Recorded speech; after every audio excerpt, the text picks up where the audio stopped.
Hello, I'm Donna McKenzie, and I'm here to speak to you about Singapore math. Welcome back to Westminster Talbot Christian School, to the new school year. I am a Singapore math consultant.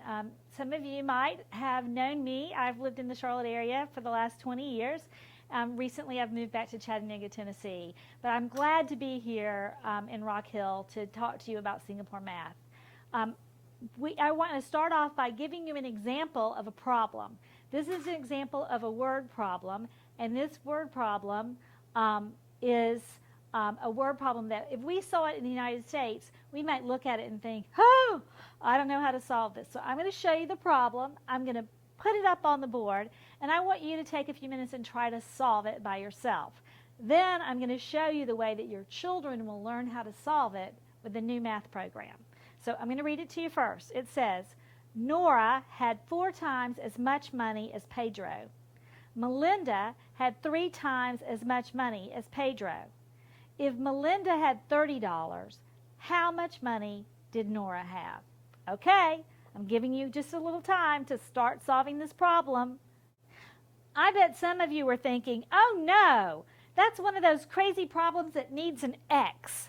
That's what happens a lot of times when we as adults see a word problem. We think, oh no, that's about the trains. They're going to run into each other, or I don't care how far they are apart.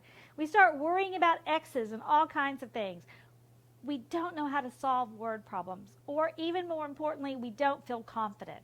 So I'm going to show you how they would solve that in Singapore.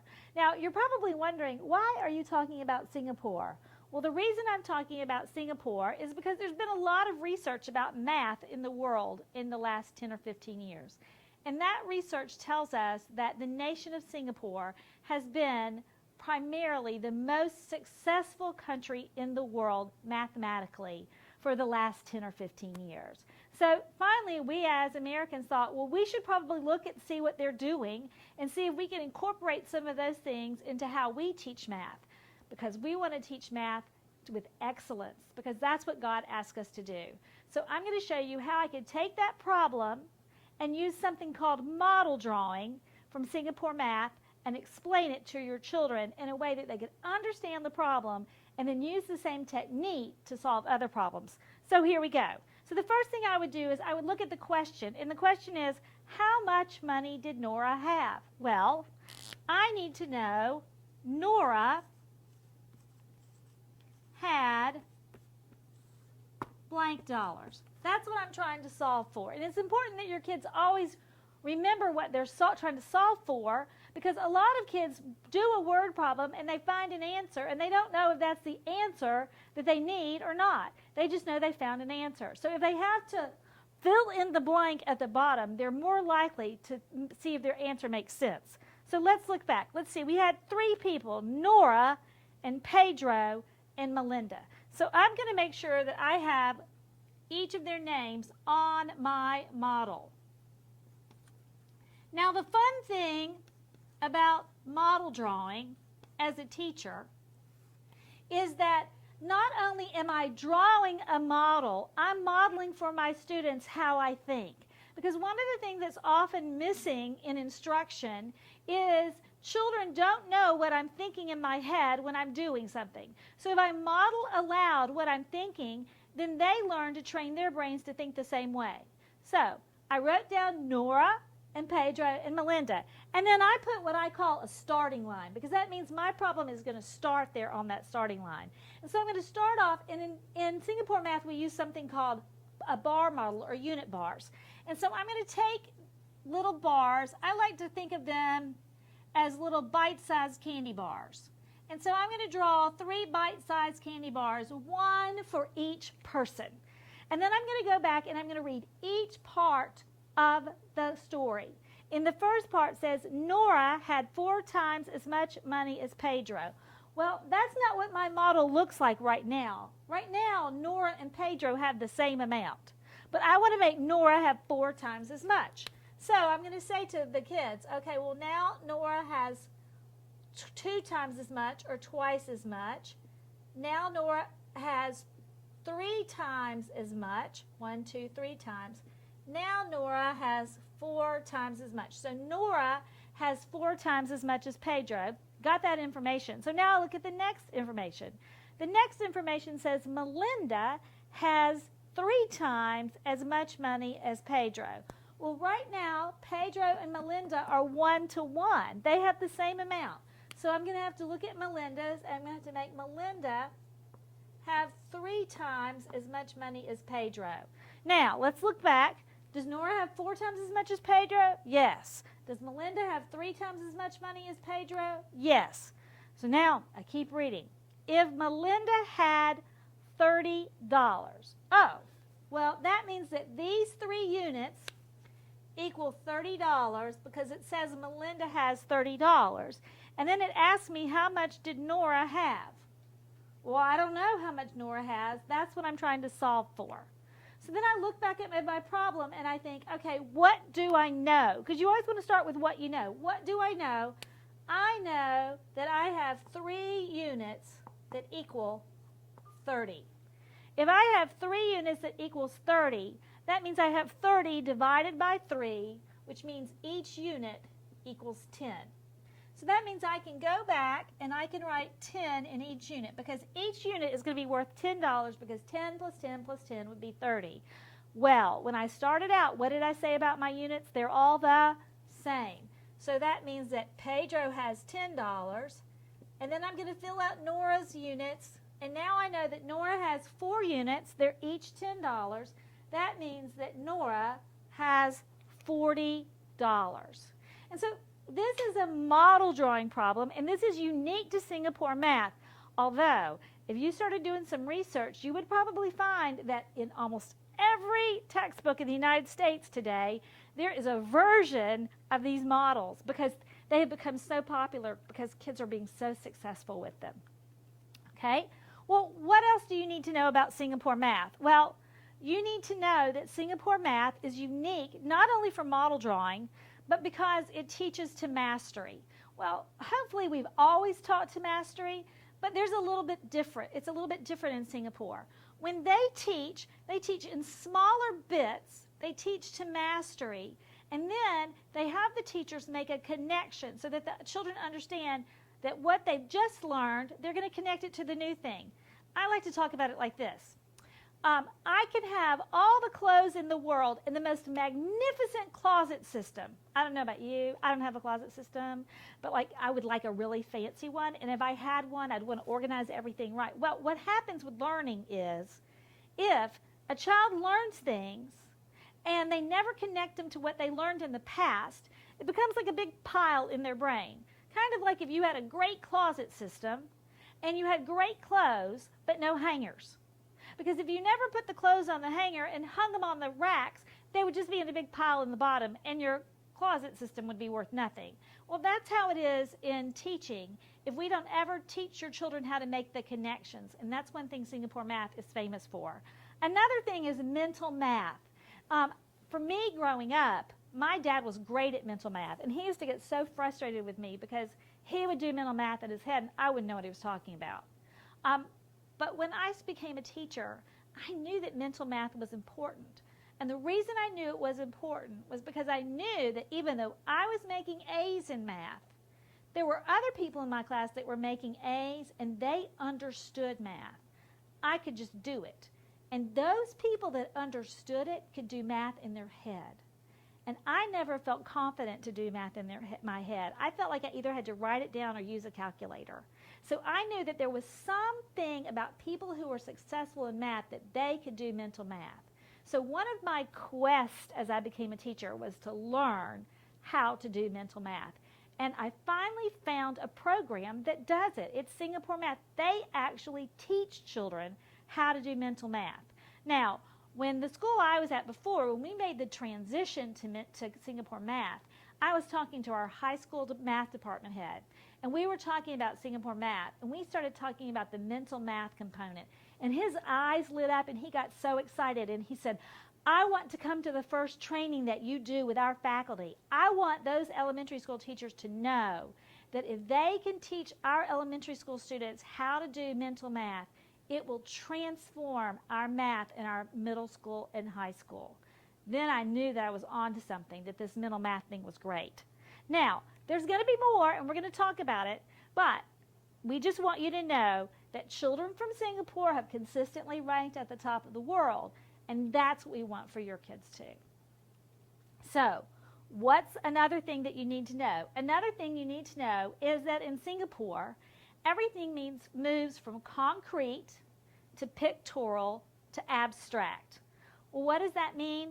That means that we're going to be doing a lot in the classroom where the kids are going to be counting things and manipulating things and measuring things. They're going to actually hands-on do math. That's concrete. That's where the basic level of understanding comes in. Then they're going to move on to pictorial. They're going to be drawing pictures and making pictures and looking at pictures, because that's the next step in the development as learning math. Then, finally, we're going to move on to abstract. What's abstract? Abstract is when you write down a problem like 357 plus 423 and you add them together. That's an algorithm. That's the most abstract. Now, you're probably thinking, well, okay, all that's good. What do you really mean? Let me tell it to you this way. When you're in kindergarten and you do a word problem, you might act it out. So the teacher might say, there were 2 boys walking to the door, and 2 boys might get up and walk to the door. And then she might say, and then 1 girl joined them, and then 1 girl might get up and walk to the door too. And then they would say, how many people walked to the door? 3. Well, that's concrete. They actually saw the kids get up and move. Okay? Now, this problem right here, this is pictorial. This is why it's unique to Singapore. They realized that their students in middle school and high school were having difficulty with word problems. They were having difficulty with algebra. And they wanted to invent a pictorial stage between our working with concrete manipulatives with word problems and algebra. And look what they came up with. I used to teach 5th grade. I just retired after 31 years of teaching.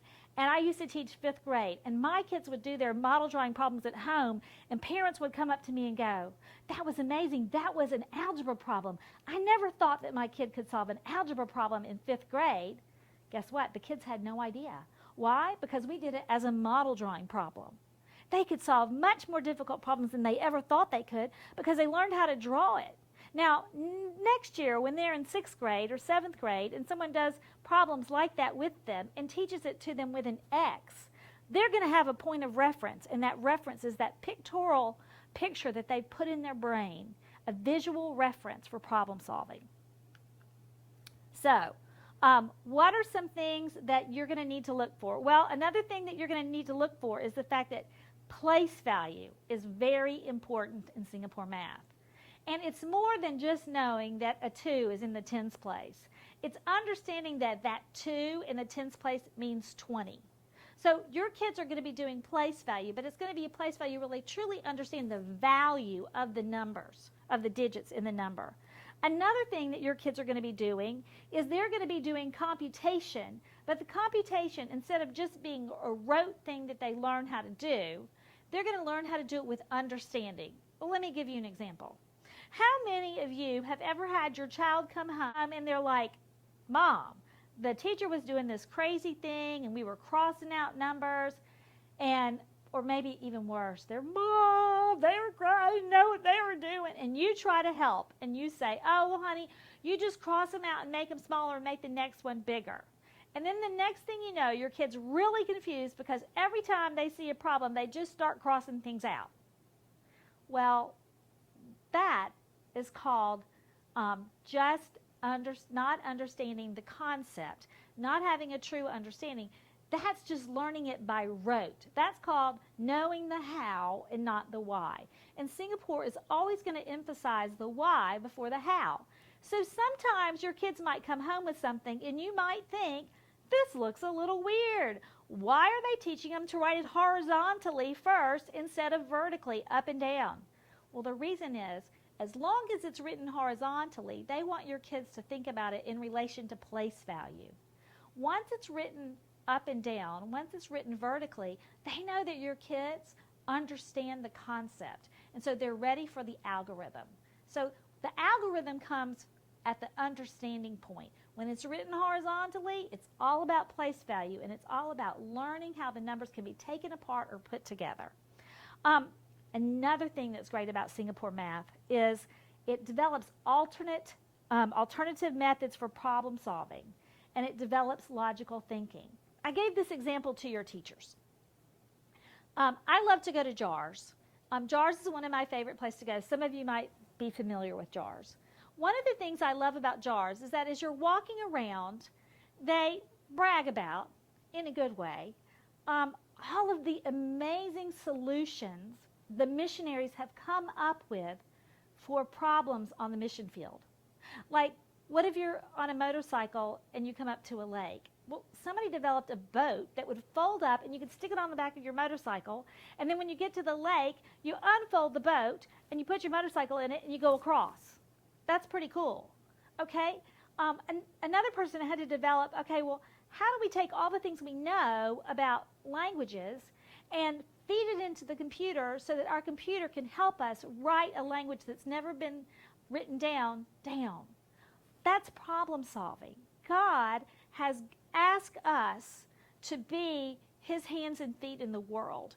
If we don't know how to solve problems, then we're not going to be as effective tools for his glory as we could be. So one of the things that we're trying to do with Singapore Math is sometimes it might be a little uncomfortable. Sometimes we might stretch your kids and ask them to solve a problem that you think, oh, that's so difficult. Help them out a little bit more. And instead of helping them out, we might say, well, what do you think? Why do you think we should write it that way? Have you ever tried it this way? You could do it that way, or maybe you don't want to do it this way too. And you're going to think, well, just tell them one way and let it be. If we do that, then they might not have the problem-solving ability to grow up and be used by the Lord in the way that he would have them be used. So that's why we want to do problem-solving. Now, what about vocabulary? There's some wacky vocabulary out there in the world today, and it's usually about math. And that's because, well, I'm not going to lie, as teachers, we like to have things named things. We talk about things like manipulatives and 10 frames and number bonds. And as a parent, you might not know anything about that. Just like if I went to your workplace and I listened to you, I might not have any idea what you were talking about. And I promise you, if you work at a bank, I probably have no idea what you're talking about. However, I want you to understand what I'm talking about. So if I say manipulative, a manipulative is anything you can handle with your hands, anything you can manipulate with your hands. So it could be a counter, it could be play money, it could be anything. If I say a number bond, well, I'm going to draw one on the board for you right now. This is a number bond. If I have 8 can be made up of 3 and 5. Okay? That's a number bond. People all around the world use this thing called a number bond. And the reason they use it is because it shows the inverse relationship between addition and subtraction. So it tells me that if I have a whole, that's 8, it's made up of the parts, which are 3 and 5. And so if I'm teaching this to a child, I can teach them that 3 and 5 makes 8, and 5 and 3 makes 8, and 8 minus 3 is 5, and 8 minus 5 is 3. That's a number bond. I'm telling them that 8 is the whole, and it can be taken apart into those two separate sets. But look at this. 8 is also a bond of 0 and 8. 8 is also a bond of 1 and 7. 8 is also a bond of 2 and 6. 8 is also a bond of 1 and 7. Those are all the different things that 8, oops, I did that one twice. 8, that's the different things that 8 can be. Let's see, I'll check myself. 0, 1, 2, oh, I know which one I'm missing. 8 is also a bond of 4 and 4. There we go. Got it all down. So these are all the things 8 can be. 8 can be all of those things. And I can put them all together in any order, and I still have 8. And you're thinking, yeah, I know that. Well, but you're an adult, and you've learned that a long time ago. This does not look weird to your children because this is how they're going to learn it. And when they learn it this way, they have no, let me put it this way. I can always tell, teaching 5th grade, I can always tell when kids would come into my classroom and they hadn't had Singapore math, because sometimes I would have a problem on the board and they would have to figure out the answer, and they would look at me and go, is it multiplication or division? And I would say yes. And they would be like, no, no, no. Is it multiplication or division? And I would say yes. Why? Why would I say that? Because I could find the answer by multiplying, or I could find the answer by dividing. It just depended on what number I started with. And so that's what we're trying to get kids to understand right here. Now, we're going to connect that to something that you already know. You already know this. You're familiar with this term. 3 plus 5 equals 8. 5 plus 3 equals 8. 8 minus 3 equals 5. 8 minus 5 equals 3. That's called a fact family. This and this say the same thing. The number bond just helps me to see the 8 is composed of a 3 and a 5. Now, in math, as you go up through the grades, students need to be able to compose, put numbers together, decompose, take numbers apart in order to work with them. If they only have memorized facts, and that's all they know, is 3 plus 5 is 8, but they don't ever think about that in terms of anything else. It's just a whole bunch of things they memorize. It's not about things that can be put together and taken apart.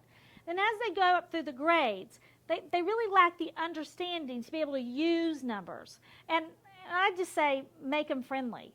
And so that's one of the reasons why you'll see the idea of number bonds. Here's a good picture of a number bond. What else? Well, your kids are going to be doing place value. And you'll see some kind of unusual things coming home with place value. You might see, or you'll see some in the classroom. You might see some little disc things that your kids are counting with. This is a concrete way for us to do place value. Your kids might be using number strips. That's a great concrete way to be doing, because we want your kids to move from concrete to pictorial to abstract. Well, what about place value? Well, another thing we want your kids to understand about place value is we want your kids to understand that we want to emphasize every digit. So let's put it this way. What if your second grader had this problem? Well, in my day in math, I would have written that vertically, and I would have just done it straight down. And if somebody had been talking to me, or I'd been in the store, I would have thought, oh no, I have to write that down, or oh no, I have to get out my calculator. But that's not what mathematicians do. Mathematicians look at it and they think, oh, well, I'm going to look at it from left to right, and I'm going to use place values. So I'm going to say 300 plus 100 is 400, and I'm going to hold that 400 in my head. And then I'm going to say, well, 20 plus 40 is 60. I was holding 400 in my head. Now I have 60 more. So now I have 460. I'm going to hold that in my head. Then I have 4 and 2. That's 6. So I have 466. I didn't need to write it down. I can just look at the place value, and I can answer the problem just by looking at the place value. And so sometimes when you see it written this way, we're emphasizing place value because we want your kids to really think about, what do these numbers mean? They have a value, okay? So what's the last thing we're going to teach? The algorithm. Because the algorithm is the point where it should be rote. And we want the rote to mean something, not just be something they do. I always know when something's just something you do that you don't understand. When I'm doing a workshop with teachers, and it's especially true with fractions. I'll put a fraction problem up on the board, and I'll look out at a group of teachers, and I'll see this panic in their eyes. And the panic will be in their eyes because they'll be like, oh no, is this the one where you flip it upside down? Oh no, is this the one where you have to have a common denominator? Oh no. And that tells me that they don't really understand fractions, that they just memorized how to do them. And you know, that's pretty true of a lot of adults. We want to make sure that when your kids become adults, that they understand fractions so that they don't panic when a fraction problem comes up. They just think, oh, I I know about fractions. So let's just real quickly kind of wrap up the whole mental math. Well, mental math reinforces an understanding of place value.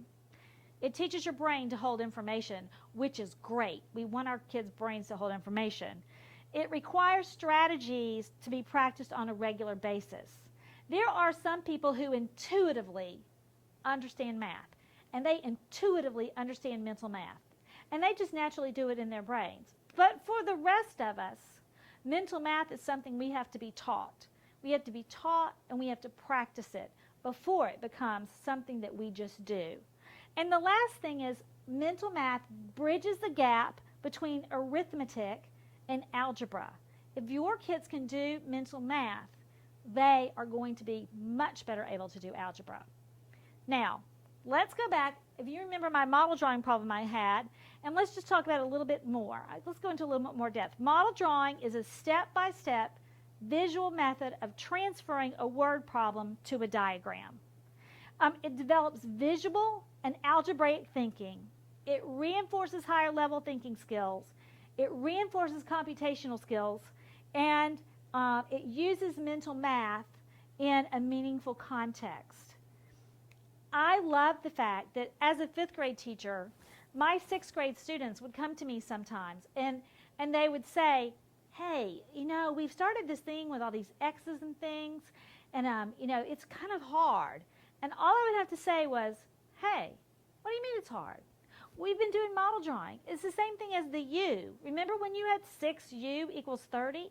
And then you just said, 30 minus 6 is 5? And they were like, yeah, it's the same thing. Oh, and they would go on their way. They just needed that little connection that, hey, you've been doing this for a while. So how can you partner with us? Well, in us, I mean the faculty here at Westminster Catawba Christian. I have a hard time saying your name. You can partner with us by doing things like using flashcards. What are flashcards? They're just little cards. You can print them out off the internet. You can go to Walmart. You can anything. Just use them. Your teachers will tell you how to use them. You can have your kids play computer games that have addition and subtraction, or multiplication and division facts. There's plenty on. You can even get an app for that. You can know that this is important. This is your part. Even the second most important thing you can do. The second most important thing you can do is understand what research says. Research says that a parent's attitude about math is of utmost importance. Do us a favor. Please don't say, well, I was never very good in math either. Or math was always something I didn't really get either. Because you're intending it as a way to say to your child, hey, it's okay, I know it's hard. That's your intention. But what your child is really hearing is, it's okay if you're not good at math too.